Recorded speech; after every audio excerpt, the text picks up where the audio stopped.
Seigneur, à jamais il sera. L'agneau sur le taureau, j'ai fléchi les genoux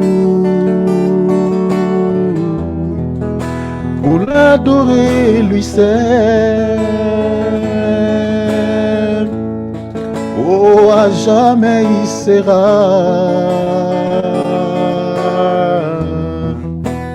l'agneau sur le trône. J'ai fléchi les genoux pour t'adorer toi seul.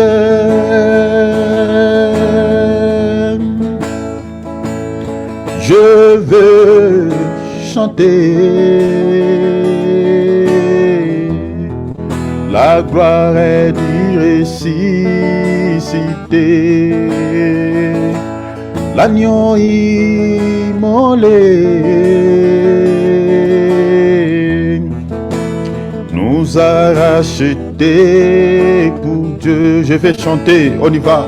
Je vais chanter la gloire est du ressuscité, l'agneau immolé nous a rachetés pour Dieu. À jamais il sera l'agneau sur le trône. Je fléchis les genoux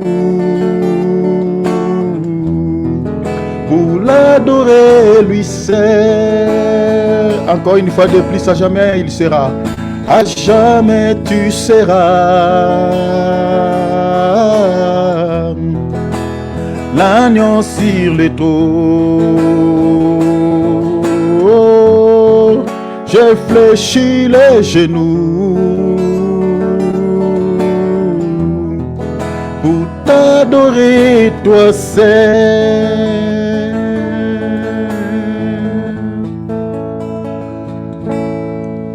Alléluia. Seigneur, cher enfant de Dieu, malgré tous les soucis qui nous environnent, malgré tous les problèmes et bien-aimés qui nous entourent, le Seigneur a de merveilleuses promesses, mes bien-aimés, sur nos vies. Il a de belles promesses. Parce que la Bible dit, le formé qu'il forme sur nous, ce ne sont pas les projets de malheur. Ce ne sont pas les projets de tristesse. Ce ne sont pas les projets que tu sois malade. Ce ne sont pas les projets que tu vives la situation misérable. Mais les projets que le Père projette sur nous et que nous réussissons dans la vie. Et que nous ayons du succès. Et que nous puissions monter, que nous puissions avancer, que nous puissions aller de l'avant. Les projets que le Père forme sur nous, il veut qu'avant la fin de cette année, que tu puisses réussir dans ta vie, que tu puisses toucher à cette chose-là. Le Seigneur connaît les désirs de ton cœur. Il dit dans le livre de Psaumes, je t'accorderai selon les désirs de ton cœur. Il ne dit pas que je t'accorderai selon les désirs de ces sorciers-là. Il ne dit pas je t'accorderai selon les désirs de Satan. Parce qu'eux aussi désirent de mauvaises choses contre nous. Il désire de mauvaises choses. Mais le Seigneur dit dans sa parole, moi je t'accorderai mon fils, ma fille, je t'accorderai selon les désirs de ton cœur. Je ne pense pas que quelqu'un parmi nous ici, il désire qu'il soit malade. Il désire qu'il soit maudit. Il désire qu'il vive une vie malheureuse. Personne ne souhaite une telle chose. Nous désirons toujours vivre une vie paisible, une vie agréable, une vie de paix. Et le Seigneur dit dans Psaume 37, recommande ton sort à l'Éternel. Mets en lui ta confiance. La confiance ici, c'est la foi. Fais-lui confiance. Augmente ta foi. Il dit, je t'accorderai selon les désirs de ton cœur. Ah, notre papa est magnifique et merveilleux. Il nous laisse toujours en vie. Il nous garde. Il veille sur nos âmes. Si c'était pour l'ennemi, on ne pouvait pas arriver en ce mois de novembre qui touche déjà même même la fin. Et nous croyons et que nous allons palper, nous allons entrer au mois de décembre aussi, par la grâce de Dieu. Parce que le Seigneur commence toujours avec ses enfants Inève et il achève. Il finit avec et comme Oméga. Celui qui a commencé avec nous cette année, il va nous amener petit à petit jusqu'à l'année 2024 par sa grâce et avec des témoignages. Voilà pourquoi ici je nous invite, ne fermez pas ta bouche, commencez déjà à l'élever. Le fait qu'il t'a donné la vie là, il y a une raison. Il y a une raison. Vous savez, quand on coupe un arbre, si on ne déracine pas cet arbre, c'est qu'on a coupé, mais on souhaite que cet arbre-là revive encore, pousse encore des rejetons. Si le Seigneur te laisse en vie, parce qu'il sait, malgré certaines choses, certaines situations ne sont pas réglées, mais le fait qu'il te donne la respiration, le fait qu'il te donne la vie, le Seigneur sait ce qu'il projette pour toi. Il a un programme avec toi. Il va travailler avec toi. Alors commence à l'élever. Commence à lui dire merci. Je sais que Père, tu es en train de m'enseigner, tu es en train de me former, afin que Seigneur, car tu vas me faire monter à ce niveau-là, afin que je puisse bien gérer ces choses. Seigneur, je te loue, bénissez son nom, prions au nom de Jésus. Élevez-les, élevons-les, alléluia. Notre qui ne dorme pas. Pendant la fête, pendant la période de fête, même dans la Bible, il se passe beaucoup de mauvaises choses. Nous allons prier. Nous allons dire à Dieu, nous attendons rien de la part de Satan. Nous demandons à Dieu qu'il nous fortifie. Ne baisse pas les gardes. Lève-toi dans la prière. Si tu es déjà touché par un sommeil spirituel, tu ne pries pas, tu n'arrives plus à prier. L'esprit de la lourdeur, c'est tout un esprit. Pendant qu'on prie là, vous allez voir, certains peut-être, je ne sais pas, peut-être ne prient pas. Je nous ai toujours dit, mes bien-aimés, l'esprit de la lourdeur dans la Bible existe. Surtout quand on mange la nourriture physique, tout le temps, et qu'on ne jeûne pas, le Seigneur dit dans la parole, ça crée une sorte de pesanteur. Je suis dans Luc, chapitre 21, verset 34,36. La nourriture physique, quand on ne jeûne pas, crée aussi une sorte de lourdeur au niveau spirituel. Ça sème la pesanteur. Voilà pourquoi vous allez voir certaines personnes pendant la prière, ils prient, d'autres n'arrivent pas à prier. Ce n'est pas parce qu'ils ne veulent pas, mais il y a un sommeil au niveau de l'âme, au niveau de son esprit. Et comment pouvons-nous faire pour pouvoir chasser cet esprit de lourdeur? Mes bien-aimés, c'est par l'esprit de sacrifice. Il faut se lever, il faut se décider, il faut en être conscient. Parce que si tu n'es pas conscient que tu as l'esprit de lourdeur, que tu es touché par les sommeils spirituels, mais bien aimé, tu t'en sortiras pas et tu vas rester dans cet état. Il faut être conscient. La prise de conscience est importante.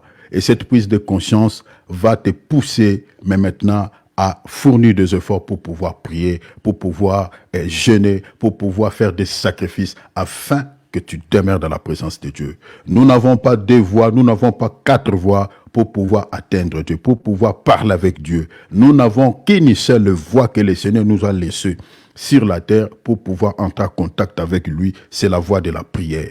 Tout ce que nous cherchons, tout ce que nous voulons, nous ne pouvons l'obtenir auprès de Dieu, mes bien-aimés, sans passer par cette voie. La prière est la seule voie que le Seigneur nous écoute et la seule voie que le Seigneur nous exauce. Le Seigneur nous donne au fait le succès, la réussite, la victoire, même sur le monde des ténèbres. Alors, demande à Dieu que tu sois son ami. Que si tu ne pries pas, tu sens comme si quelque chose te manque. Et demande à Dieu que ta vie soit une vie de prière. Même quand tu te laves, tu es dans la douche, tu pries. Même quand tu manges, tu sens dans ton cœur un désir de prier. Quand tu n'as rien à faire, tu sens dans ton cœur un désir de chercher Dieu, un désir de chercher sa face. Vraiment, prie le Seigneur parce que celui qui est capable de prier est capable de tout. Si tu es capable de prier, mes bien-aimés, qu'elle ce soit une muraille qui se lève devant toi, que ça soit cette muraille, on dit que c'est le Jéricho du temps moderne, mais bien aimé, se croulera. La prière est une force, la prière est une puissance, la prière est efficace et plus puissante que bombe atomique, que les bombes dissuasives. Alors nous allons prier. Que ta vie soit une vie de prière. Prions au nom de Yeshua. Prions au nom de Yeshaya. Nous allons détruire. Chers enfants de Dieu, nous allons détruire. Ouvrons nos micros s'il vous plaît. Nous allons détruire tous les plans sataniques. Tous les plans de la sorcellerie, tout complot du diable contre nos vies, contre nos enfants, contre nos familles, contre nos projets avant la fin de cette année.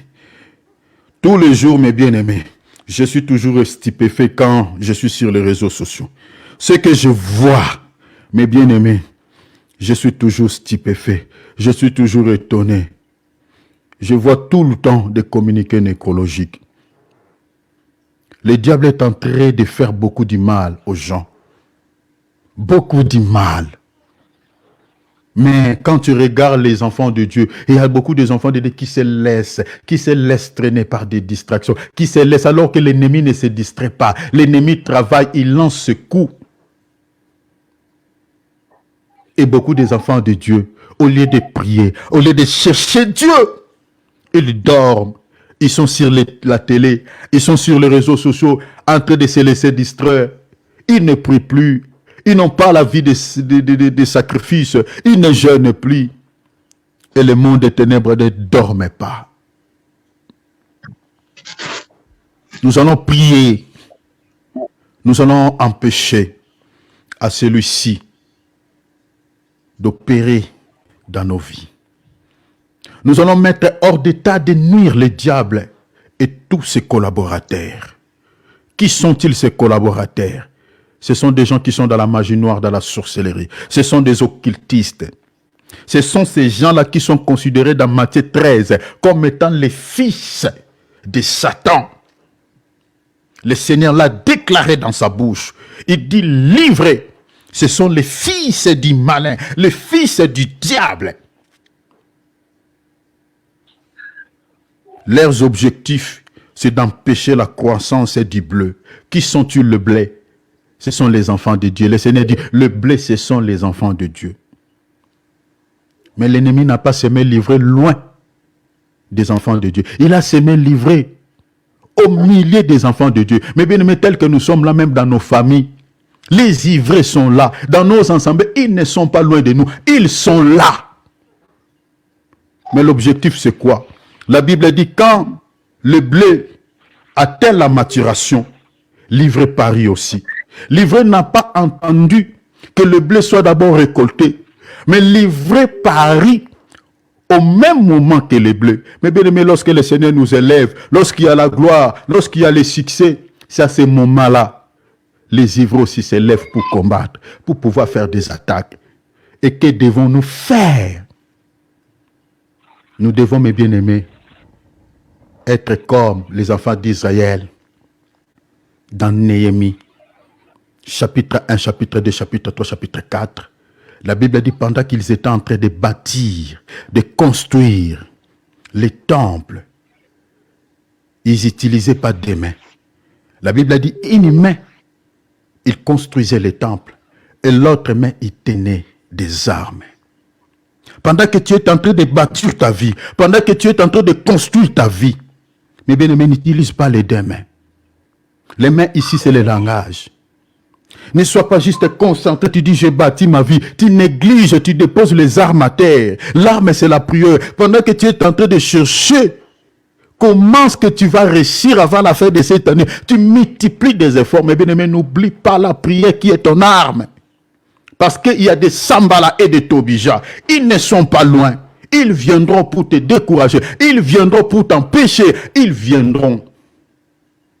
Ici, lève-toi, s'il te plaît. Lève-toi. Les paroles que je libère t'encouragent, te motivent, te donnent l'onction de chercher Dieu, de prier, de renverser les autels qu'on a érigés des gens dans le monde des ténèbres que tu ne vois pas contre ta vie. Libérer les paroles du fait. Si ton père agit, toi aussi tu agis. Élève-toi. Tu ne mourras pas comme un homme. Tu ne mourras pas comme un prince quelconque. Lève ta tête et libère les paroles. Renverse le plan de l'ennemi contre ta vie, contre ta famille, contre tes enfants. Tu as commencé cette année avec le Seigneur, tu finiras avec le Seigneur. Et tu ne finiras pas cette année dans la honte, mais tu finiras cette année dans la gloire. Ça ne sera pas l'humiliation. Élève-toi. Commencez à prier. Fais toutes sortes de prières. J'aimerais ici, mes bien-aimés, que tu entres dans la présence de Dieu. Que tu demandes au Seigneur de pouvoir t'aider, te soutenir, de détruire tous les plans machiavéliques de l'ennemi. Prions, prions, prions, prions, prions, prions, prions, prions, prions, prions, prions. Parlons, parlons, parlons, Père. Père! Tu peux toucher. Tu connais là où tu peux toucher. Tu connais là où tu peux toucher. Afin que, Seigneur, que tout cesse. Que toutes ces agitations cessent. Au nom de Jésus. Au nom de Jésus. Au nom de Jésus. Alléluia. La main visible. La main de Dieu. La main du Père. Oh Jésus. La main puissante. Oh, qui peut toucher sans douleur, qui peut guérir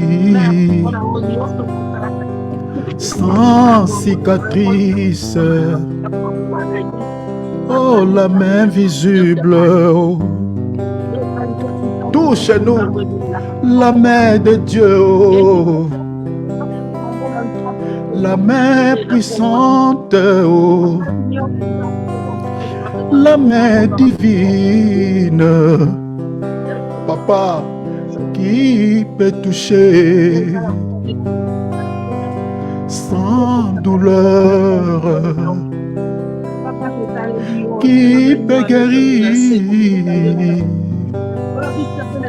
sans cicatrice. Nous voulons être sauvés. Nous voulons être guéris. Nous voulons être affranchis. Oh, nous voulons être guéris. La main visible. La main de Dieu. Qui peut toucher sans douleur, Papa, qui peut guérir sans cicatrice.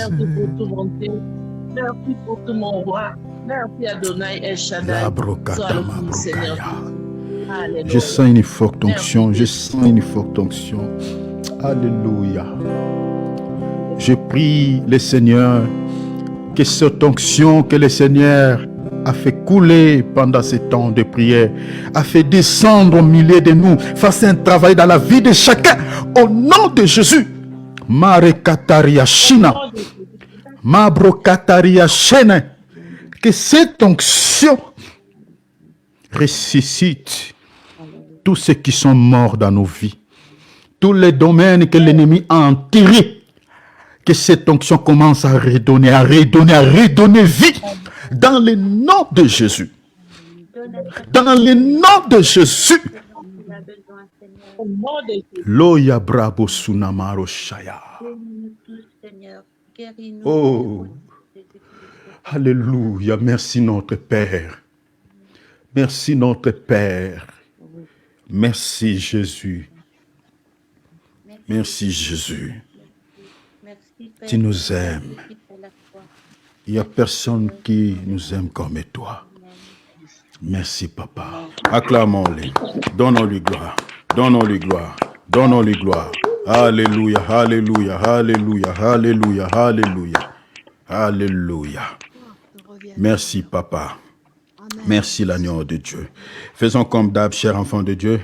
Alléluia. Mettons nos micros en mode silencieux. Pendant l'enseignement, il ne faut pas se déplacer beaucoup. Je ne vous vois pas. Mais soyez là. Soyez là. Écoutez l'enseignement du début jusqu'à la fin. Ne vous faites pas de déplacement. Écoutez l'enseignement, ça vous fera du bien. C'est pendant l'enseignement aussi, le Seigneur bénit, il fait beaucoup de choses. Gloire à Dieu. Nous allons, mes bien-aimés, nous continuons toujours sur notre thématique. Ici, je nous signale, je nous rappelle déjà que nous sommes attelés plutôt au 9e point. Je vais juste vous rappeler les 3 points qui nous restent. C'est juste un petit rappel parce que comme nous avons souvent des jours où nous ne faisions pas nos réunions, où il y a quand même des interruptions, voilà, souvent. Alors peut-être il y a d'autres personnes qui ne savent pas là où nous sommes attelés, sur quel point, sur quelle grande ligne. Alors ici, je nous rappelle, c'est un petit rappel. Donc, nous nous sommes attelés sur le 9e point. Donc, le 9e point, nous sommes en train de partager sur la disparition des chrétiens à travers le monde ou l'enlèvement de l'Église. Aujourd'hui, retenez. Bon, je cite d'abord les 3 points qui nous restent. Le 10e point, si on aura le temps, nous allons toucher cela aujourd'hui, le 10e point, le peuple d'Israël dans les pays jusqu'au temps de la fin. Notez déjà sur vos calepins, quelque part. Donc, nous allons toucher sur le 10e point. Le peuple d'Israël dans les pays jusqu'au temps de la fin. Le 11e point, Dieu voulant, la semaine qui va commencer, nous allons partager sur les vierges folles, la Vierge folle, et les 144 000 des 12 tribus d'Israël. Donc, je compte par la grâce de Dieu, avant 2024, c'est-à-dire le mois de décembre, par la grâce de Dieu, nous allons déjà finir sur ce thème que nous avons commencé il y a déjà plusieurs mois. Le dernier point, le 12e point, nous partagerons sur la marque de la bête. Ma sœur Nicole, donc gardez votre souffle, soyez apaisés. Je sais que tu m'avais posé beaucoup de questions par rapport à la marque de la bête. Donc, on en parlera. Soyez apaisés, ma sœur, s'il te plaît. Donc, nous allons partager sur la marque de la bête. C'est notre dernier point. On vous parlera les différences, c'est au pluriel, les différences qui existent. Attendez, je vais mettre la charge sur mon ordi. Voilà. Donc, on vous parlera sur les différences qui existent entre la marque de la bête, le nom de la bête et le nombre de son nom, parce qu'il y a la confusion par rapport à ces 3 choses. Il y a des gens qui confondent le nombre de la bête, le nombre 666, à la marque de la bête. Et il y a des gens qui confondent le nombre de son nom à la marque de la bête. Donc retenez cela. C'est pour ça que je vous dis de ne pas rater, mes bien-aimés, ces points, parce que ça sème beaucoup la peur dans les cœurs des enfants de Dieu. Il y a certaines personnes, quand ils voient quelque chose qui a le nombre 666, directement, ils commencent à avoir peur. Ils disent, ça, je ne vais pas acheter, c'est les occultistes. Mais bien aimés, beaucoup des habits que nous utilisons, beaucoup de choses que nous utilisons, ce n'est pas les chrétiens qui les fabriquent. Ce n'est pas les chrétiens. Ce sont les gens-là que nous appelons les satanistes. Beaucoup de choses, mais qui ne portent pas peut-être le nombre 666. En tout cas, je vous demande de rester toujours scotché parce que je vais vous révéler sur ces derniers points beaucoup de choses. On parlera sur la marque. Qu'est-ce qu'est la marque selon la Bible? Avec les appuis, je vous donnerai des appuis bibliques. Mais bien aimé, vous allez lire noir sur blanc. Parce que quand on partage sur la prophétie, on n'invente pas les choses. On explique ce que la Bible dit. Et nous allons lire tous ensemble. Et je vous expliquerai à quel temps la marque de la bête sera donnée. À quel temps aussi le nombre 666 sera. On va vous expliquer ces choses. Alors, aujourd'hui, par la grâce de Dieu, je toucherai, si on aura le temps, le 10e point, le peuple d'Israël. Le peuple d'Israël dans les pays jusqu'au temps de la fin. Mais je vais terminer quelque chose qui était resté par rapport à l'enlèvement. Alors, nous sommes en train de partager quelque chose qui était resté sur l'enlèvement. C'était le dernier point, le quatrième sous-point. Ce quatrième sous-point, il était question, donc il était question de, c'était quoi encore? L'enlèvement a pour dessein de nous offrir un réconfort et sérénité, ou si vous voulez, j'avais dit, l'enlèvement vise également à nous apporter consolation et repos. C'est-à-dire, parmi les objectifs de l'enlèvement, le Seigneur nous accordera aussi le repos et puis la consolation. Vous comprenez? La consolation. J'avais expliqué d'autres sous-points déjà avant. Ça, c'est le dernier sous-point. Donc, si vous réécoutez les vidéos précédentes, vous allez voir, j'avais donné les explications par rapport à d'autres raisons. Hein? L'objectif, pourquoi nous allons être enlevés. J'avais dit aussi, c'est pour nous épargner des tourments de la terre, c'est-à-dire le jugement que les païens subiront. L'Église ne subira pas ces jugements. J'avais expliqué beaucoup de choses. J'aurais du mal à retourner un peu en arrière. Alors, je dis que l'enlèvement, c'est aussi pour que nous soyons consolés, pour que nous trouvons les repos. Alors, prenons la Bible, nous allons lire Ruth, chapitre 3, verset 1 à 3. Je serai un peu rapide pour que nous touchions aussi les 10e points. Prenons Ruth, chapitre combien? Chapitre 3, on va lire les versets 1er jusqu'au verset 3e. Hein? Vous pouvez lire, si vous êtes à la maison, vous pouvez lire tous les chapitres. Il n'y a aucun souci.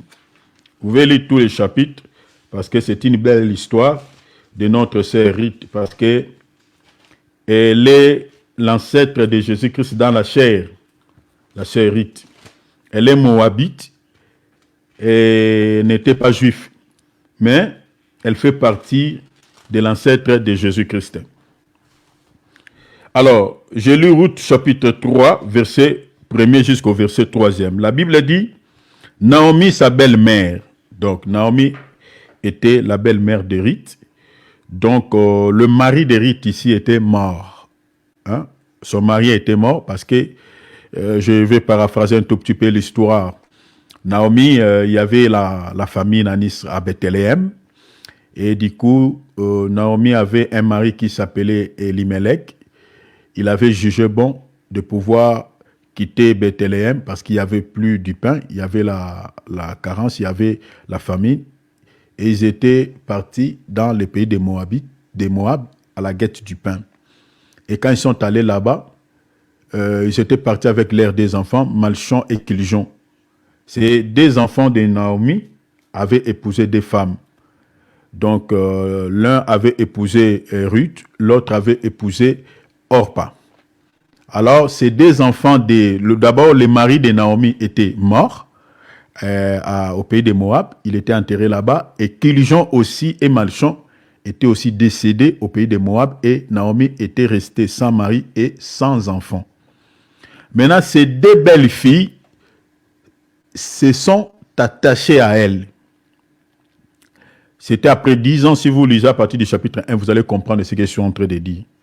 Et Naomi, depuis le pays de Moab, a entendu que le Seigneur a visité l'Israël et il y avait eu du pain au pays d'Israël. Il y avait du pain. Le Seigneur les avait visités. Parce que la carence de ce pain était due à la sécheresse. Donc les gens ne pouvaient plus s'aimer le bleu ou l'orge pour pouvoir faire du pain. Maintenant, le Seigneur avait béni l'Israël par des pluies, de la première saison, de l'arrière-saison. Et les gens pouvaient s'aimer, il y avait du pain en abondance en Israël. Naomi, depuis le pays de Moab, il a entendu qu'il y a eu du pain au pays à Bethléem. Et Naomi, maintenant, va quitter le pays de Moab pour pouvoir retourner à Bethléem. Et pendant qu'elle avait pris cette décision de retourner chez lui, et ces deux belles filles se sont attachées à elle pour pouvoir retourner avec elle au pays de Bethléem, donc, au fait, dans la ville de Bethléem. Et Naomi, pendant que ces deux belles filles la suivait. Naomi dit, moi je suis déjà vieille, vous me suivez, je ne sais pas, vous me suivez pourquoi, qu'est-ce que je vais vous donner? Parce que je suis déjà vieille, je ne peux plus mettre au monde. Donc si j'étais même jeune fille, voilà, je pouvais peut-être trouver un mari, voilà, et avoir un enfant, peut-être, vous pouvez se marier. Naomi a dit beaucoup de choses pour pouvoir leur dire tout simplement que de rentrer chez vous, parce que vous êtes encore jeune, vous pouvez encore vous marier. Donc vous me suivez, je n'ai rien à vous donner, je suis vieille.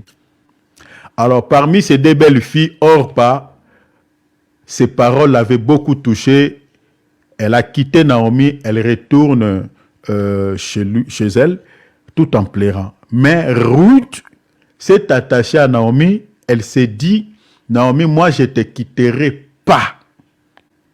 Là où tu vas dormir, je dormirai. Tes dieux deviendront mes dieux. Et s'il s'agit même que tu meurs, je vais mourir avec toi ensemble. Donc, ne me dis pas et la Bible, si vous lisez la Bible, elle dit, Ruth s'attacha à Naomi, c'est décidé. Donc, Naomi a vu la décision que Ruth avait prise. Naomi dit, bon, je n'ai rien ajouté. Voilà, effectuons le voyage. Donc, c'est un tout petit peu ça l'histoire. Alors, quand elles sont arrivées à Bethléem, maintenant, ici, dans le chapitre 3, Naomi dit à Naomi, sa belle-mère, lui dit, il parle à Ruth, ma fille, je voudrais assurer ton repos, retenez ça, parce que nous parlons que l'enlèvement de l'Église, parmi ses objectifs, il y a aussi le repos et la consolation. C'est-à-dire pour que nous soyons, j'ai dit, consolés, que nous trouvons aussi le repos. Alors ici, Naomi est en train de garantir à sa belle-fille le repos. Il dit, je vais assurer ton repos. Retenez déjà que cette portion de l'écriture que nous touchons, nous allons l'expliquer dans la révélation. Suivez-moi très bien. Donc si vous ratez ce que je suis en train de dire ici, pendant que je fais la lecture, quand je vais monter dans la révélation, vous allez se perdre, vous n'allez rien comprendre. C'est pour ça que j'attire votre attention par rapport à la lecture et l'explication que je donne déjà. Nous allons expliquer qui est Naomi aujourd'hui et nous allons expliquer qui est Ruth aujourd'hui. Et le repos que Naomi est en train de promettre à Ruth ici, s'agit-il de quoi? Naomi dit, je vais assurer ton repos afin que tu fusses heureuse. Donc vous comprenez que le repos rend une personne heureuse. Donc, une personne qui n'a pas le repos, c'est une personne, à d'autres termes, malheureuse.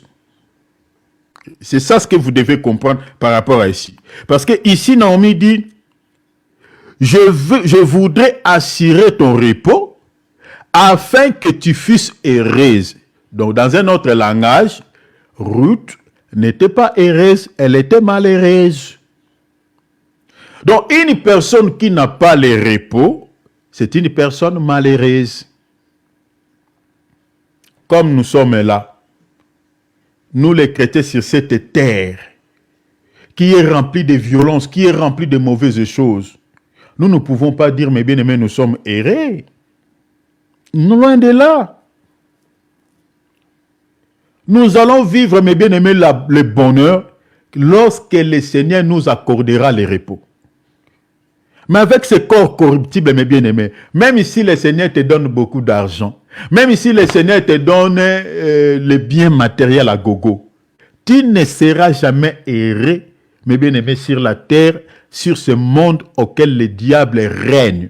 Tu n'auras jamais le repos. Tu ne seras jamais heureux. Parce que nous, on a prié pour le riche, on a prié les gens qui ne manquent rien, mais mes bien-aimés, qui ne sont pas heureux. J'ai toujours dit aux gens, l'argent ne rend pas heureux. L'argent ne fait pas le bonheur. Le bonheur dans la Bible a un nom. Le bonheur a un nom. Regarde, la Bible dit, c'est de la bénédiction de l'Éternel qui enrichit et elle ne se fait suivre d'aucun chagrin. Ce verset, j'ai toujours dit que est souvent mal interprété par certains serviteurs. La bénédiction dont on fait mention là-bas n'a rien à voir avec les richesses matérielles. Loin de là. La Bible dit la bénédiction, ce n'est pas la bénédiction de Satan, parce que Satan aussi donne une fausse bénédiction à ses enfants. Le monde aussi donne une bénédiction, mais ce n'est pas la bénédiction de l'Éternel. Ici, la Bible dit dans Proverbe, c'est de la bénédiction. C'est une parenthèse que j'ouvre, je vais refermer vite. La Bible dit, c'est de la bénédiction de l'Éternel qui enrichit. Cette bénédiction qui enrichit vient de l'Éternel. Mais quelle est cette bénédiction de l'Éternel qui peut nous enrichir? Regardez, l'église de Laodicée, si vous lisez dans le livre d'Apocalypse chapitre 3, physiquement cette église, elle était riche. Cette église ne manquait rien. Le Seigneur, si vous lisez à partir du verset 15, le Seigneur dit, tu dis que je suis riche, je n'ai besoin de rien. Vous voyez? Mais regarde les remarques au fait, comment est-ce que le Seigneur était en train de réprimander cette église, de reprocher cette église. Le Seigneur dit, cependant tu dis que tu es riche, mais tu ne sais pas, tu es malheureux. Vous voyez? Tu es malheureuse. Tu es misérable. C'est au fait l'image aussi de certaines églises locales aujourd'hui, hein, où vous voyez, il y a plein de voitures dehors, où il y a des ministres qui prient. Ce sont des riches physiquement. Vous voyez que ça sent l'odeur de la bénédiction matérielle, de richesse matérielle. Et l'église de Laodicée était aussi comme ça. Donc dans notre temps, vous trouverez beaucoup de véhicules à l'extérieur, des hommes élevés en dignité, des autorités pris là-bas. Une église, quand vous entrez, voilà, vous voyez vraiment qu'ici, c'est une église riche. Mais quand le Seigneur regardait l'église de Laodicée, il dit, oh, tu dis que tu es riche et tu n'as besoin de rien, tu manques rien. Mais laisse-moi te dire, Laodicée, tu es malheureuse, tu es misérable, tu es pauvre. Lisez bien, lisez Apocalypse 3, 15 jusqu'au verset 18. Tu es pauvre.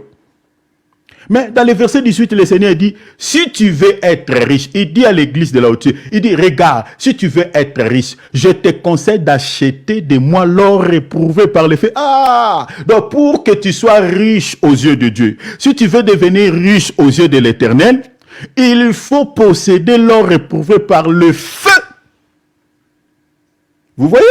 Donc la bénédiction dont on fait mention dans les livres des Proverbes, la Bible dit, c'est de la bénédiction de l'Éternel qui enrichit et elle ne se fait suivre d'aucun chacun. Cette bénédiction-là, il est question de posséder l'or éprouvé par le feu. Donc si tu as cet or, là tu es riche, tu es béni selon Dieu. Mais vous allez maintenant se poser la question, l'or éprouvé par le feu, quel est cet or-là? Est-ce qu'il faut aller chercher l'or physique, l'or comme métal, l'or comme matière première dans des pays où sur leur sol ils ont en fait c'est métal? Nous disons non. Dans le livre de Job chapitre 22 versets 24 à 25, la Bible dit jette l'or d'Ophir. L'or d'Ophir c'est l'or physique, c'est l'or métal, c'est leur matière première. Maintenant, le texte dit, jette cet or-là d'Ophir, et le Tout-Puissant deviendra ton or. Ah! Donc, l'or que l'église de Laodicée avait perdu, ou cette richesse que l'église de Laodicée avait perdue, cet or dont le Seigneur fait mention là-bas, l'or éprouvé par les faits, Job dit, c'est le Tout-Puissant. Donc, en d'autres termes, cette église avait perdu la vraie richesse qui était le Tout-Puissant.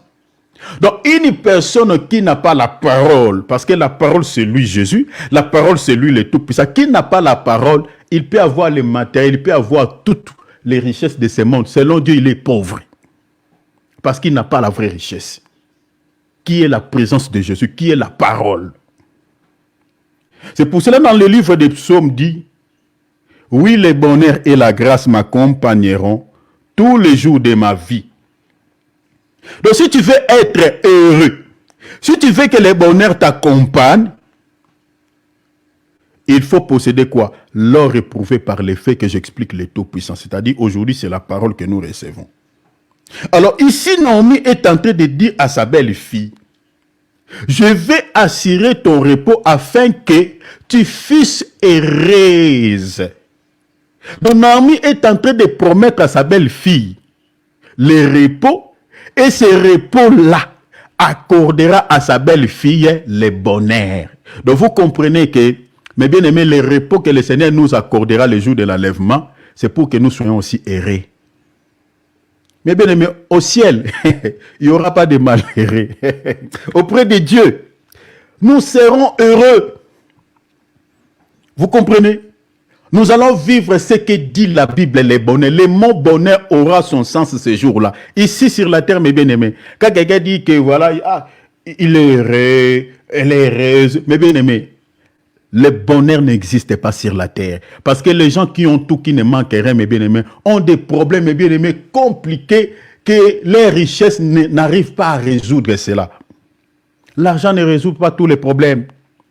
Une personne qui a une maladie possédée au démon, mes bien-aimés, son argent ne fera rien, ne peut pas convaincre les démons de relâcher cette personne. Vous présentez aux démons toutes vos richesses, vous dites, prenez ces richesses, mais laissez-les libres. Les démons ne vont pas vous écouter. Vous comprenez? Ils ne vont pas vous écouter. Ils vont finir avec leurs victimes. Les richesses de ce monde ne résout pas tous les problèmes.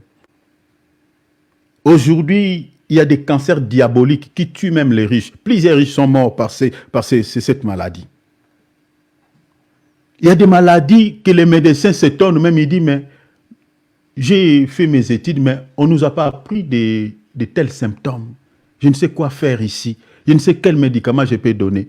Des maladies démoniaques, des maladies diaboliques. L'homme a tout, il a tous les moyens. Il dit au médecin, fais quelque chose. Le médecin dit, en tout cas, nous sommes calés ici, nous sommes bloqués. On ne sait quoi faire. Mais, si vous avez Jésus-Christ, Jésus-Christ c'est notre bonheur. Jésus-Christ c'est la vraie richesse. La richesse, le bonheur que le Seigneur nous a donné via sa parole, cela se manifestera le jour de l'enlèvement. Là-bas, on connaîtra, on comprendra, mes bien-aimés, ce que c'est le bonheur. Les mots bonheur dont la Bible parle dans le livre de Psaume chapitre 23, verset 6, aura son sens ce jour-là. Naomi promet à sa belle-fille le repos afin qu'elle soit heureuse. Mais le repos dont Naomi était en train de parler ici, suivez-moi ici très bien, cher Afadédé. S'agissait-il de quel repos pour que Ruth soit heureuse? Verset 2. Et maintenant, Boaz, regardez, il dit Boaz, avec les servantes duquel tu as été, n'est-il pas notre parent? Voici, il doit vanner cette nuit. Retenez le monde cette nuit.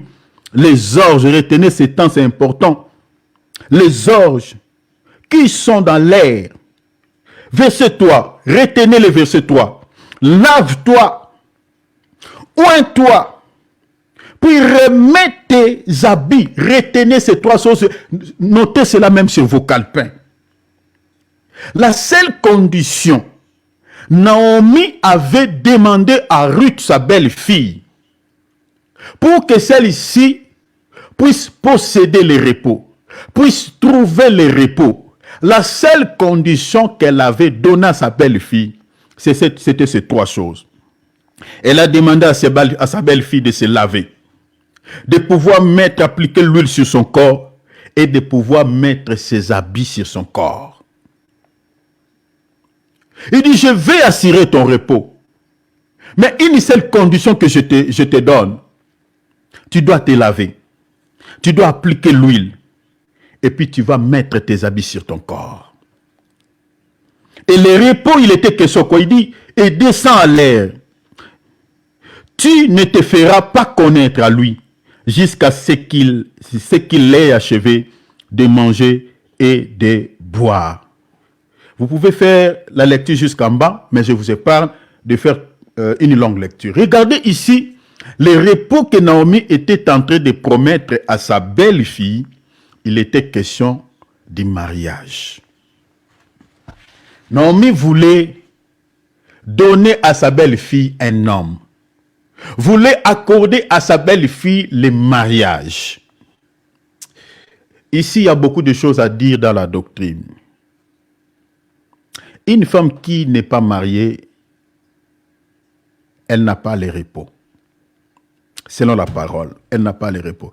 La raison pour laquelle vous allez voir beaucoup de filles, même surtout sur les réseaux sociaux de notre génération, qui font du n'importe quoi, dans l'objectif de quoi? De tirer seulement les regards des hommes. Il y a beaucoup de femmes qui font n'importe quoi, parce qu'elle est à la quête d'un mari, elle cherche un homme. Selon la Bible, une femme qui n'a pas un homme, elle n'a pas le repos. Elle n'est pas heureuse. Elle ne sera jamais heureuse. Parce que le mariage, selon la Bible, c'est le repos que Dieu donne à une femme. Je suis désolé pour les femmes qui n'ont pas trouvé le repos, malgré elles sont mariées, malgré elles ont des maris. Parce qu'il y a des hommes qui sont comme des infernales, qui maltraitent leurs femmes. La femme, elle était chez elle, elle avait la paix, elle vivait un peu, voilà, un peu normal, malgré elle n'avait pas encore le repos. Elle a trouvé un homme, elle croyait, elle pensait qu'elle devait vivre une vie heureuse. Mais alors qu'elle est entrée dans un mariage qui se ressemble aux enfers. L'homme lui présente d'autres partenaires, plusieurs partenaires. L'homme les tabasse. La femme n'est pas heureuse. Il y a des femmes comme ça. Je demande toujours à nos jeunes sœurs, je sais que la femme, elle attend toujours que l'homme puisse la marier. Ce n'est pas la femme qui va faire les démarches de pouvoir draguer un homme ou de chercher un homme. C'est toujours l'homme qui fait cette démarche. Bien qu'il y a quelques cas exceptionnels où les femmes draguent aussi des hommes. Mais selon la parole, c'est l'homme qui épouse. Cher enfant de Dieu, si tu es enfant de Dieu, il faut toujours prier que le Seigneur te donne un homme qui est son enfant, qui est chrétien. Il faut toujours prier. Ici, je m'adresse à celles qui ne sont pas encore mariées. Il faut toujours prier le Seigneur, que le Seigneur te donne un homme qui est son enfant. Je sais que le mariage, c'est aussi un endroit de tribulation, déclare la Bible. Mais vous aurez moins de problèmes si vous êtes enfant de Dieu. Cet homme, en tant qu'enfant de Dieu, si il connaît la parole, il est vraiment un enfant de Dieu authentique, il fera tout pour que tu sois heureuse. Je connais quelques couples où des enfants de Dieu, voilà, les fils de Dieu qui ont rendu leur femme heureuse. Je connais. Et il y a aussi tant d'autres qui ne sont pas heureuses. Le mariage, selon la Bible, est un endroit de repos. Est un lieu de repos que Dieu donne à sa fille.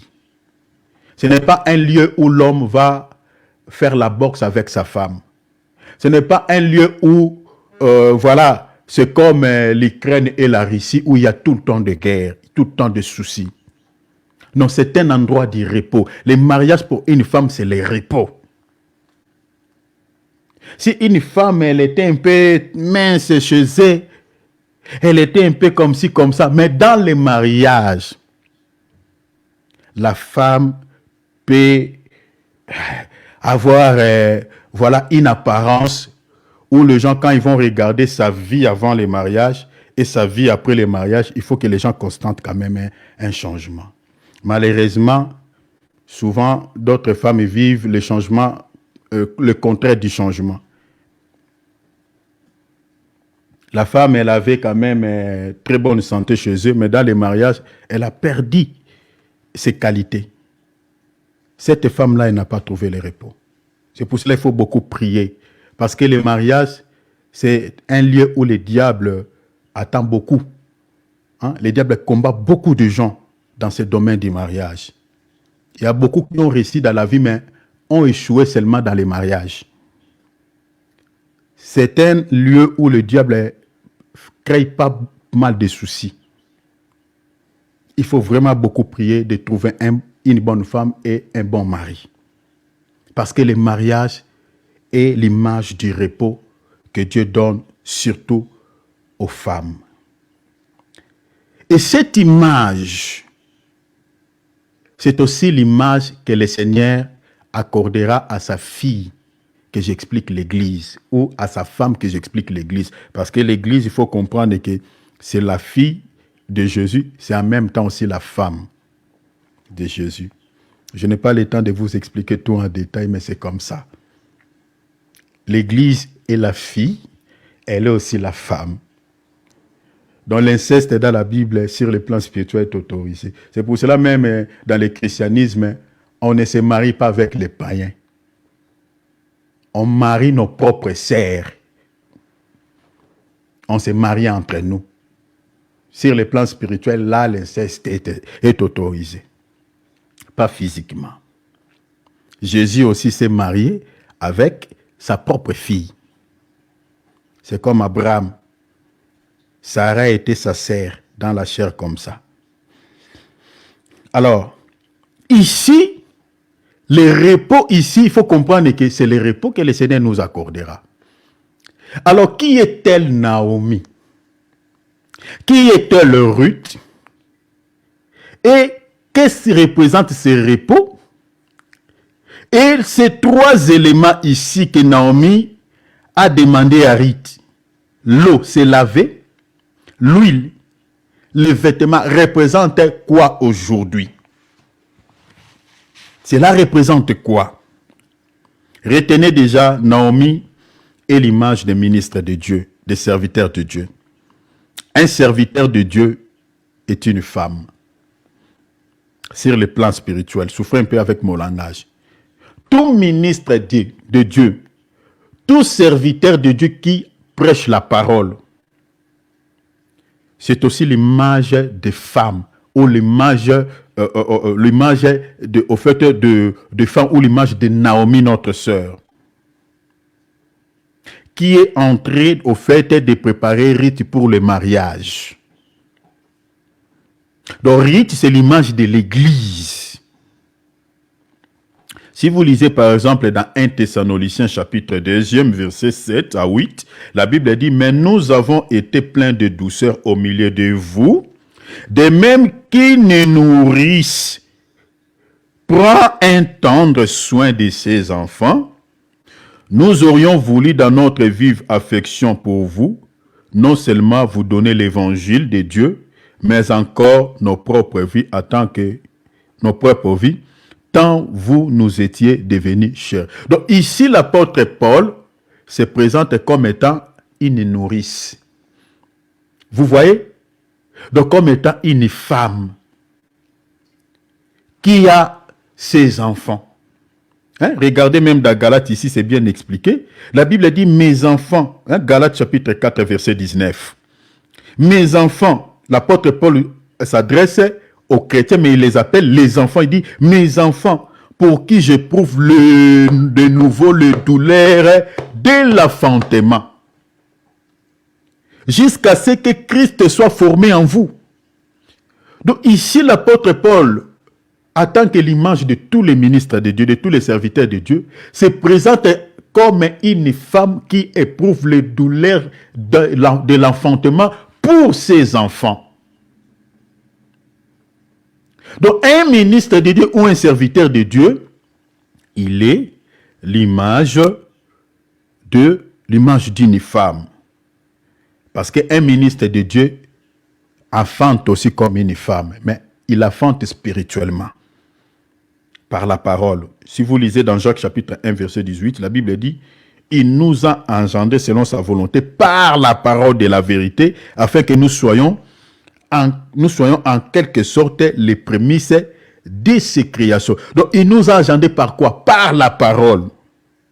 Donc, c'est-à-dire une personne qui était païen, lorsqu'il reçoit la parole de Dieu via les ministres de Dieu, et que cette personne-là croit, il a cru, et qu'il passe par les eaux de baptême, il devient directement l'enfant de cet homme de Dieu par la foi. Parce que c'est cet homme de Dieu qui a donné naissance à cet enfant via la parole. Vous comprenez? Donc un ministre de Dieu est aussi l'image d'une femme. Alors je suis allé là-bas pour nous parler de quoi? Pour nous parler de notre sœur Naomi en tant qu'une femme. Elle est en train de jouer un rôle important pour pouvoir accorder quoi? Accorder la délivrance, plutôt le repos à notre sœur Ruth, que j'explique l'image de l'Église. Donc remplacer Naomi, c'est l'image de ministre de Dieu. Et Ruth, c'est l'image de l'Église. Parce que ici nous sommes dans l'ombre. Or, tout ce qui est l'ombre, au fait, cache une réalité quelque part. Vous voyez, comme l'apôtre Paul dit dans Colossiens chapitre 2, verset 17, il dit tout ce qui est dit dans l'Ancien Testament, c'est l'ombre des choses à venir. Donc ici, tout ce qui est dit ici dans l'Ancien Testament, c'est l'ombre. L'ombre de quoi? Des choses à venir. Les choses à venir ici, c'est l'enlèvement.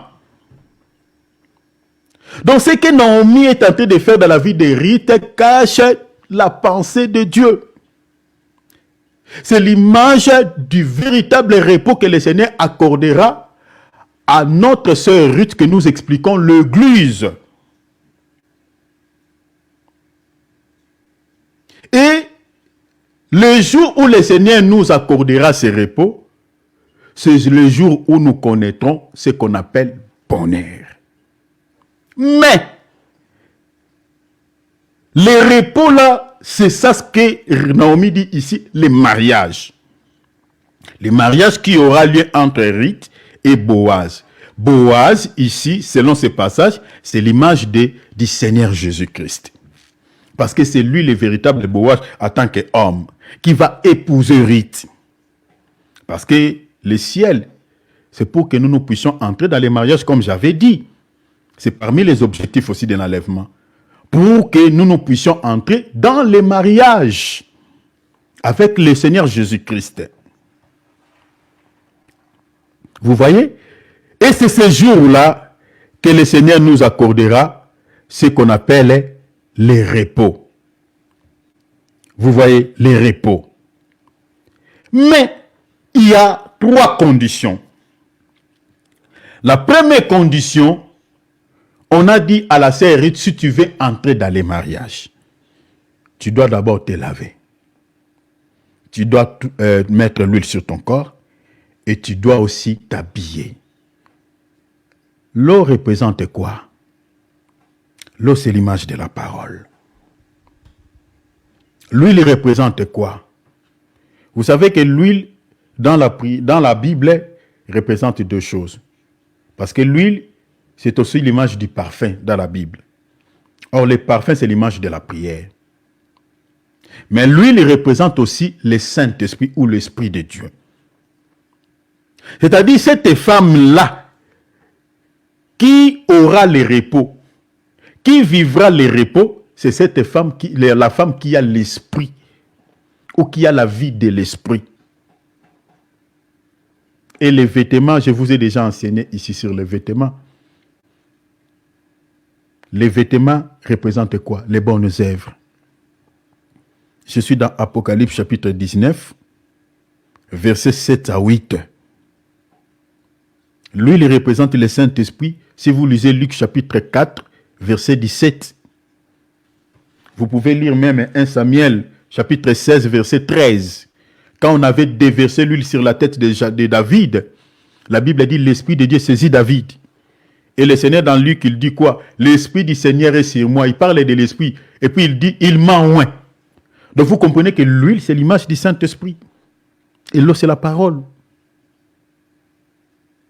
Donc c'est-à-dire, si nous voulons être enlevés, si nous voulons réellement vivre le repos que le Seigneur nous accordera ces jours-là, mais bien aimé, tout commence ici, la préparation.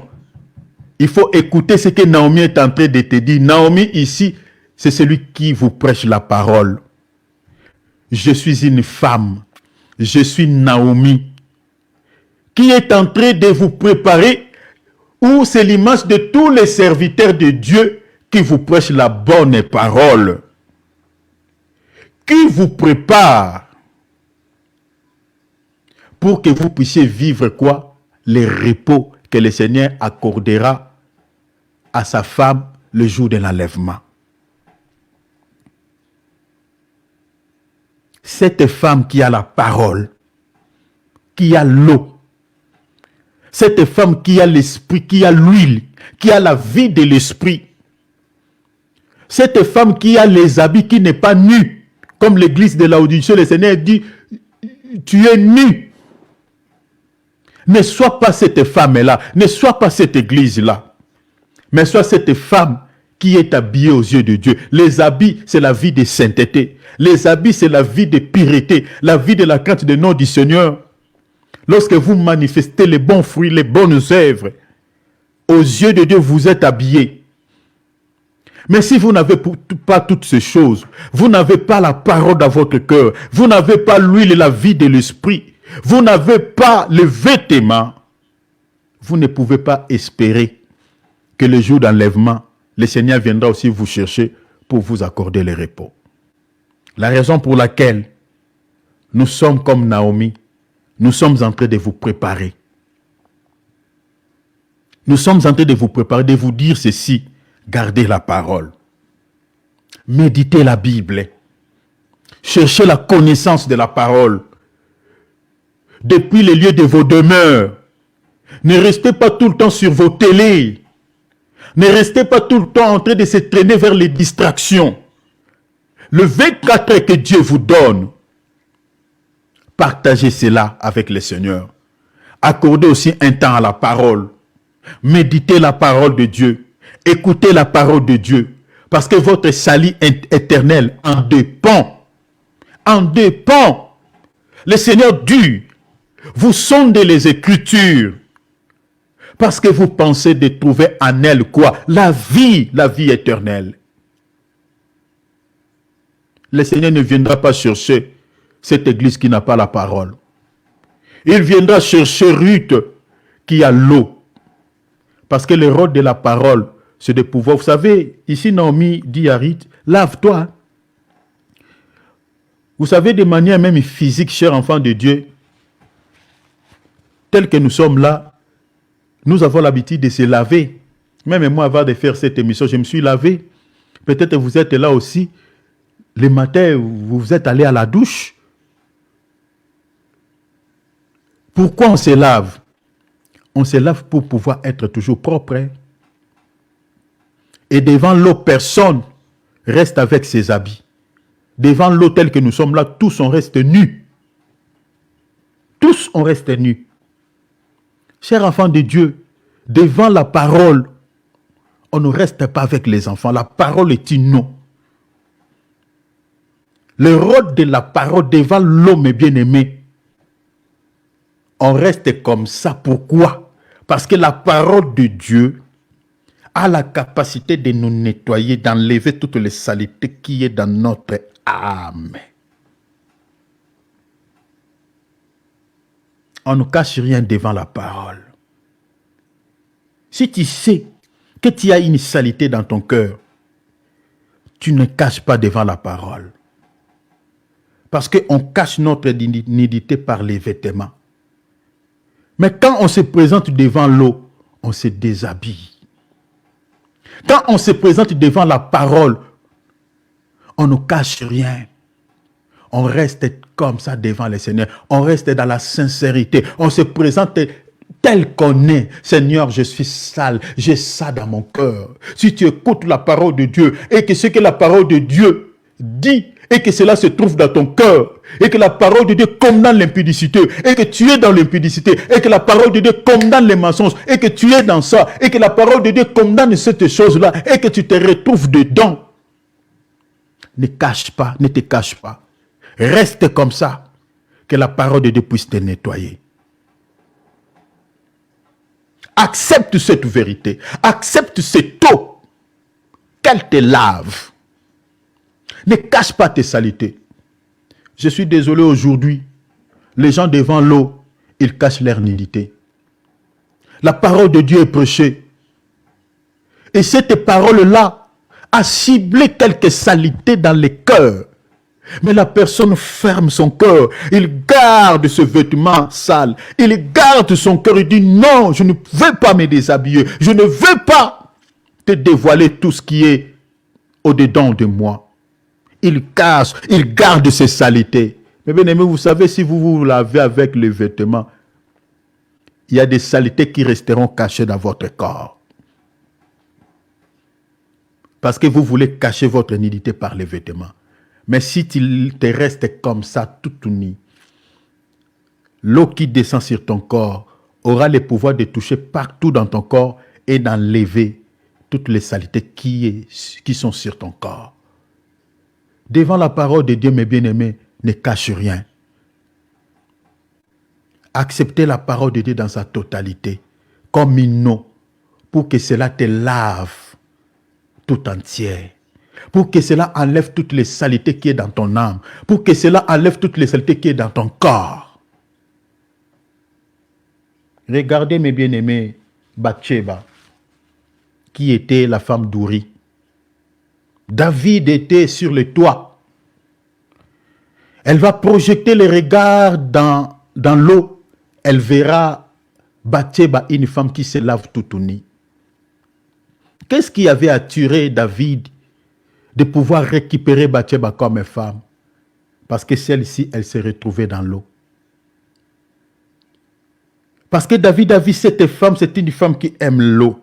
Ici, David dont je suis en train de parler, je parle de notre Seigneur Dieu Tout-Puissant, qui était sur le toit, que j'explique, le ciel, qui a vu une femme sur la terre, qui se lave via la parole, qui aime la parole.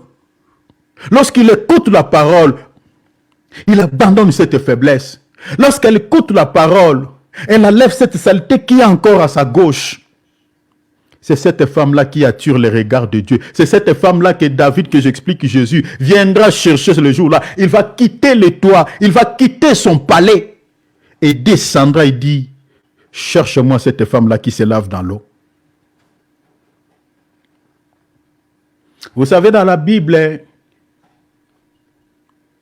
un sacrificateur ne pouvait pas, mes bien-aimés, accéder au tabernacle s'il ne se lave pas, s'il n'applique pas l'huile sur son corps et s'il ne met pas les vêtements sacerdotaux sur son corps.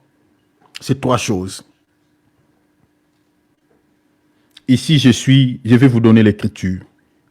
Et puis, je vais m'arrêter ici. Regardez. Si vous lisez, par exemple, dans Exode chapitre 40, verset 12 à 15. Un sacrificateur, pour avoir l'accès dans les tabernacles, il devait quoi? Il devait se laver, mettre l'huile sur son corps, et puis ses vêtements sacerdotaux. Ainsi, il aura l'accès dans les tabernacles. Je vous donne ce passage, Exode 40, 12, 15. Lisez Hébreux chapitre 9, verset 15,24. Lisez Apocalypse chapitre 1, 6. C'est là-bas où la Bible dit, Dieu nous a fait un royaume de sacrificateurs. Donc les sacrificateurs aujourd'hui, c'est moi et toi. Parce que nous sommes le royaume des sacrificateurs tels que nous sommes là. Mais le tabernacle représente quoi? Parce que le sacrificateur ne peut pas avoir l'accès au tabernacle s'il ne se lave pas. Le tabernacle, c'est l'image du ciel. Je suis dans Hébreux chapitre 9, verset 11, 24. Le tabernacle, c'est l'image du ciel. C'est-à-dire, vous ne pouvez pas avoir l'accès au ciel si vous n'êtes pas passé dans l'eau, si vous n'avez pas appliqué l'huile sur votre corps et si vous n'avez pas les vêtements sacerdotaux que j'explique les bonnes œuvres. Nous sommes aujourd'hui royaume des sacrificateurs. Mais il faut se laver pour avoir l'accès dans les tabernacles. Il faut appliquer l'huile sur ton corps. Et puis il faut mettre tes habits sacerdotaux. Nous sommes à la fin, chers enfants de Dieu.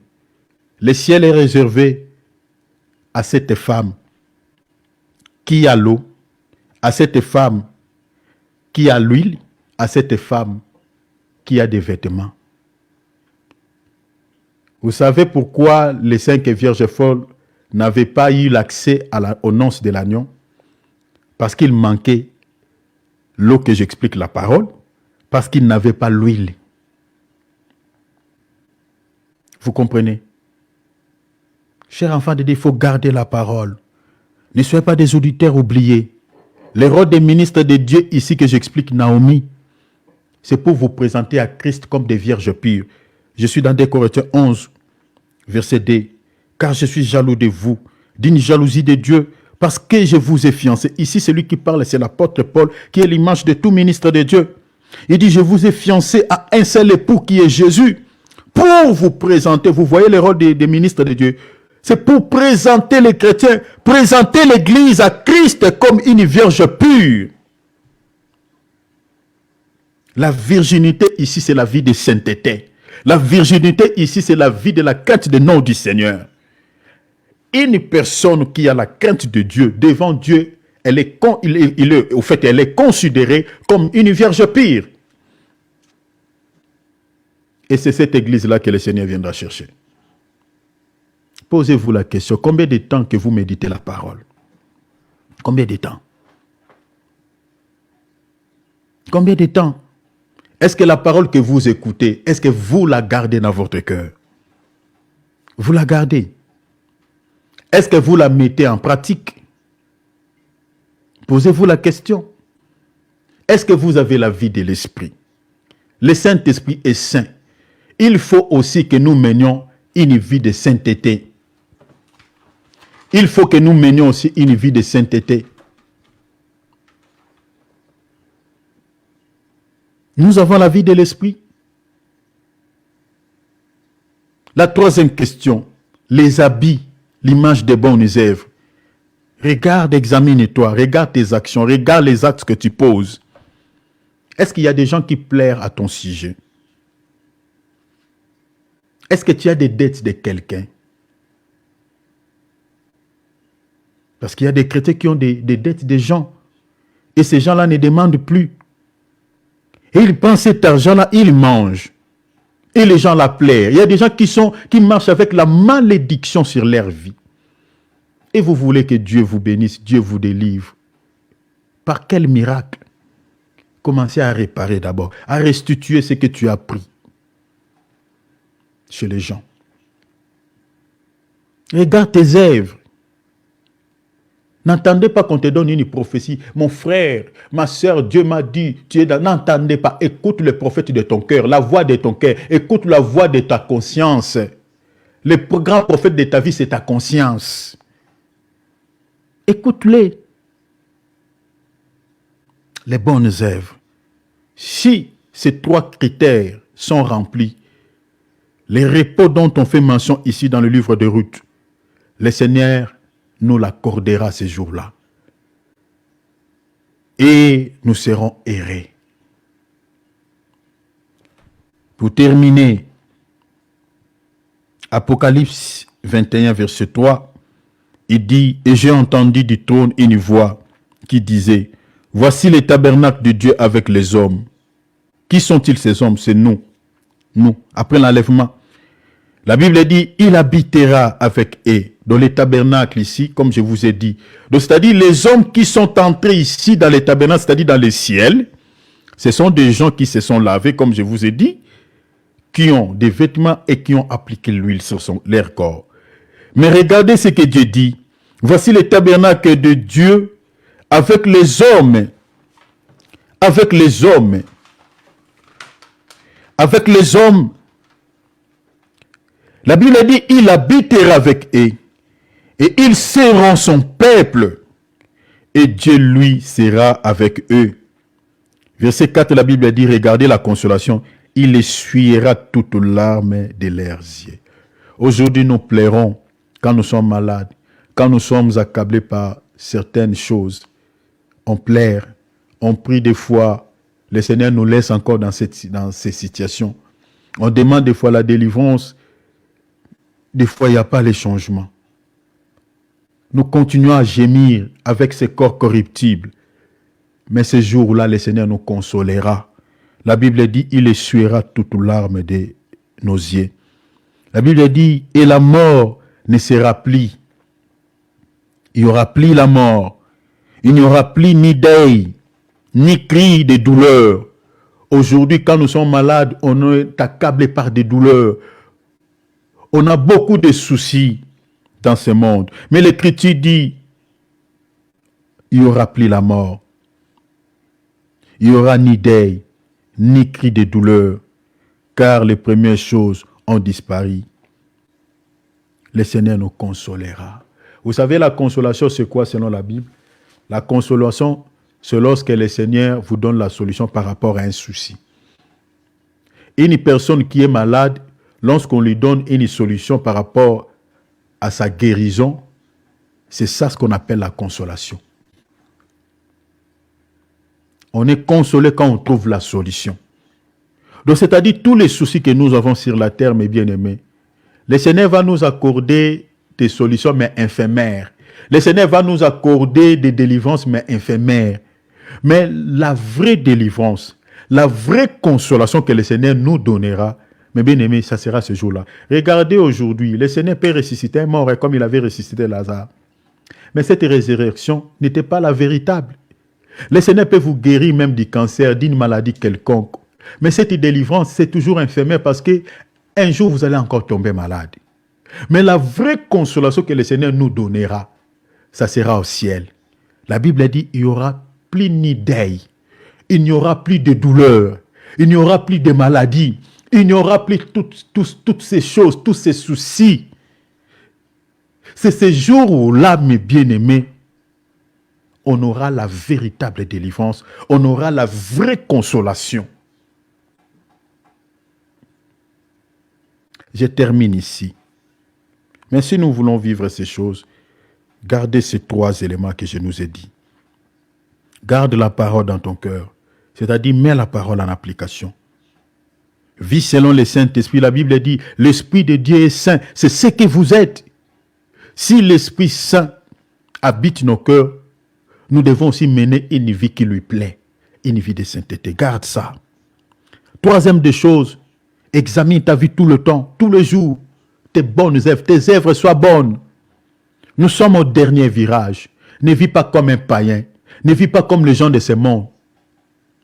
Regarde bien ta vie. Si tu as des choses que tu trouves aussi, des choses mauvaises, que tu vois aussi chez le païen, bien aimé, c'est qu'il y a des soucis. Il faut que ta vie se diffère avec celle des païens. Garde ces trois choses. Et nous allons prier. On s'arrête ici. Demande à Dieu que le Seigneur t'aide à garder sa parole dans ton cœur, à vivre la vie de l'esprit et que tes vêtements, tes bonnes œuvres soient toujours propres. Ouvrons nos micros, s'il vous plaît. Prions le Seigneur. Père, je t'adresse cette parole. Je te prie, Papa. Ce message est donné. Tu nous promets le repos. Nous sommes, Seigneur, comme Ruth. Naomi est en train de préparer son repos pour que cette dernière vive une vie heureuse, pour que cette dernière puisse entrer, Seigneur, dans son bonheur. Oh notre Dieu, mais tu nous donnes trois conditions. Il faut que nous puissions garder la parole. Il faut que nous menions la vie de l'esprit. Il faut que nos œuvres soient bonnes. Seigneur, aidez-nous.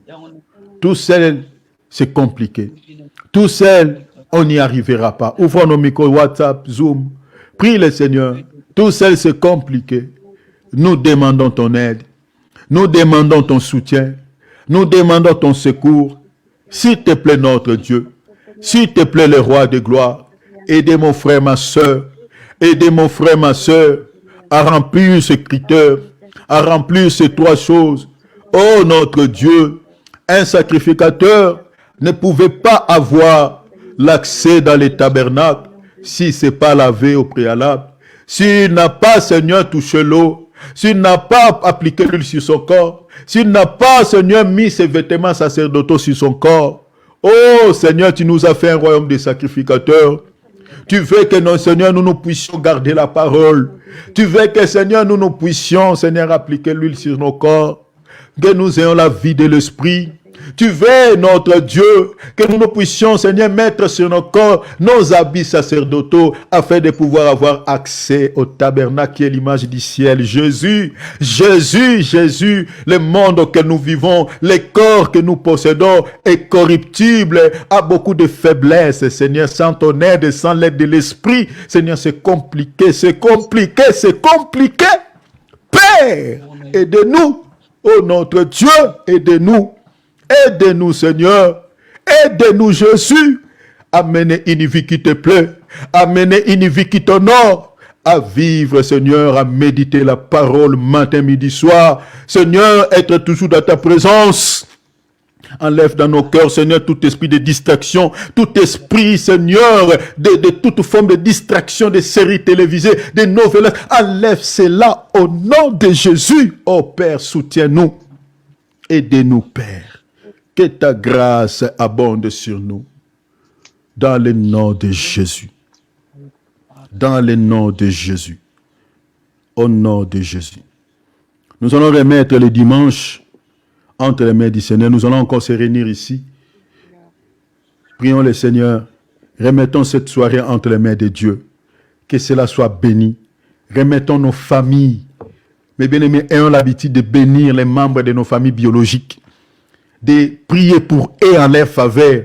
Parce que ceux qui sont encore dans les camps de l'ennemi, chers enfants de Dieu, ne peuvent se libérer tout seuls. Il faut une force extérieure, c'est-à-dire nous qui sommes libérés, qui sont à l'extérieur, que nous puissions, mes bien-aimés, aider ceux qui sont dedans de pouvoir sortir. Prie pour les membres de ta famille. Prions, remettons les dimanches entre les mains de Dieu. Prions pour, nos rencontres dans nos assemblées. Prions, remettons les serviteurs de Dieu qui vont nous donner la parole le dimanche entre les mains de Dieu, qui nous bénit. Prions pour les assemblées, prions s'il vous plaît, au nom de Jésus, alléluia, Père. Nous prions, nous remettons le dimanche entre ta sainte main. Nous remettons les hommes de Dieu qui nous donnent la parole, qui se sacrifient, Seigneur, qui, Seigneur, dispose le temps et des temps pour nous nourrir entre tes saintes mains. Seigneur, s'il vous plaît, je remets l'église d'Annemasse entre tes saintes mains, tes serviteurs, Samuel, tout le monde entre tes saintes mains. Tous les serviteurs de Dieu qui donnent la bonne parole. Seigneur, je les bénis. Seigneur, protège leurs enfants, protège leurs familles. Seigneur, donne-nous la force de pouvoir te servir. Éloigne dans leur vie, Seigneur, toute complication de l'ennemi. Au nom de Jésus-Christ. Bénis-les, Seigneur. Bénis l'assemblée. Bénis les enfants de Dieu qui écoutent la parole, qui se disposent déjà, qui préparent leurs habits, qui préparent leur cœur pour, Seigneur, se réunir le dimanche. Bénis-les. Nous empêchons, Seigneur, ceux qui viennent pour pouvoir freiner l'église. Seigneur, nous empêchons leurs actions. Au nom de Jésus, ceux qui sèment des envoûtements, ceux qui sèment l'incrédulité, qui viennent les ivres, qui viennent, Seigneur, compliquer l'œuvre de Dieu. Seigneur, nous détruisons leurs œuvres. Nous les mettons hors d'état de nuit au nom de Jésus-Christ. Père, s'il te plaît. Père, s'il te plaît, nous bénissons les membres de nos familles dans la chair. Oh, mes sœurs dans la chair. Oh, mes frères dans la chair. Mon père, ma mère, je le bénis. Au nom de Jésus, nous bénissons, Seigneur, les membres de nos familles. Nous prions pour ceux qui sont encore païens. Nous prions pour ceux qui sont encore dans la chair. Père, aidez-les, aidez-les, aidez-les. Au nom de Jésus, Père, de pouvoir revenir, de pouvoir, Seigneur, te chercher, de pouvoir te connaître, Dieu. Enlève les cœurs de pierre, Papa, s'il te plaît. Enlève l'incrédulité de leur cœur. Père, s'il te plaît, ceux qui sont à la sorcellerie. Père, ceux qui sont dans l'impudicité, dans le péché en gros. Père, brise cette incrédulité. Père, nous sommes la lumière du monde. Tu as dit que votre lumière luise afin que le Père voie vos bonnes œuvres. Père, nous sommes la lumière. Je te prie, Seigneur, en tant que lumière. Je te prie en tant que des lumières. Père, que l'éclairage, que la lumière de la parole puisse éclairer ceux qui sont dans les ténèbres, dans nos familles. Au nom de Jésus. Père, ramenez-les, s'il te plaît, fais-les sortir des ténèbres et transportez-les à la lumière. Au nom de Jésus-Christ. Oh, notre Dieu, sois béni. Je bénis ton peuple. pour le temps que nous venons de passer ici. Père, s'il te plaît, je bénis ton peuple. Je prie, Seigneur, pour ceux qui sont malades, qu'ils soient guéris miraculeusement maintenant, au nom de Jésus. Que ceux qui sont malades soient guéris. Que ceux qui sont malades soient guéris. Père, je libère cette parole en tant que ton ministre. Je dis, je parle à toi l'esprit de la maladie. Je dis, je parle à toi l'esprit de la maladie. Allez, quittez ce corps. Je dis, quittez ce corps. Je t'ordonne, quittez ce corps et le temple de Dieu. Le temple de Dieu est saint. Toi, la maladie, tu es une saleté. Allez, quittez le lieu là. Quittez le temple de Dieu. Quittez maintenant au nom de Jésus. Pah! Tout esprit qui accompagne un souci dans la vie de ta fille, j'ordonne à cet esprit, je t'ordonne, je t'ordonne, je t'ordonne. Je suis l'ambassadeur de Jésus sur la terre. Je te conjure au nom de Jésus. Je dis quitter la vie de cet enfant de Dieu. Toi l'esprit de contrôle, toi l'esprit de souci.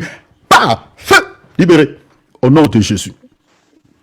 Oh Jésus, oh Jésus, secours-nous, délivre-nous, sauve-nous au nom de Jésus. Au nom de Jésus. Au nom de Jésus. Ramo suprokama. Mabramo sata. Lindebere brodo saka. Père, préserve-nous de tout souci. Je remets ces peuples, Père, pas entre les mains des ancêtres. Je remets tous tes enfants qui sont connectés dans ces programmes, même ceux qui sont, Seigneur, de près ou de loin, qui nous suivent au travers de nos différentes plateformes. Je les remets tous entre tes saintes mains. Au nom de Jésus, que personne ne meure par une mort, Seigneur, subite, par l'attaque de l'ennemi, par les influences démoniaques, Seigneur, que personne ne soit touché, Seigneur, par les diables. Je remets tous sous ta main puissante, sous ta protection divine, au nom de Jésus. Seigneur, s'il te plaît, si tu gardes celui qui garde, gardera enfin.